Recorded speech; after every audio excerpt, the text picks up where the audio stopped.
आपका क्या क्या प्रॉब्लम है यहाँ पे? क्या कर रहे हैं यहाँ पे? ठीक है, पाकिस्तानी है आप, पाकिस्तानी है, ठीक है। उठ के पैदा कर रहे हैं, ठीक है। आप क्या उठा के लेके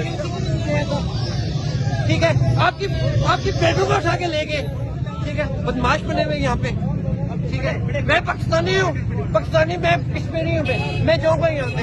ये मेरे बाप का घर है, ये मेरे दादा है, मेरे बाप की कब्र है, मैं यहाँ से जाऊँगा। क्यों रोकेंगे मुझे, क्यों रोकेंगे आप? ठीक है,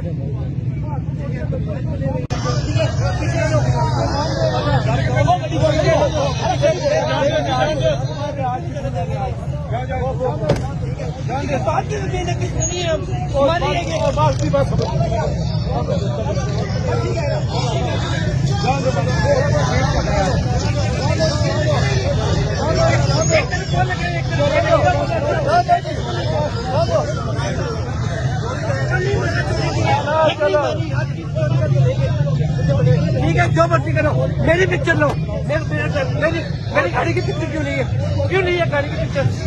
ठीक है, अरेस्ट करोगे, चलो मुझे अरेस्ट करो मुझे, गाड़ी की पिक्चर नहीं है, बने हुए हैं fucking dickhead.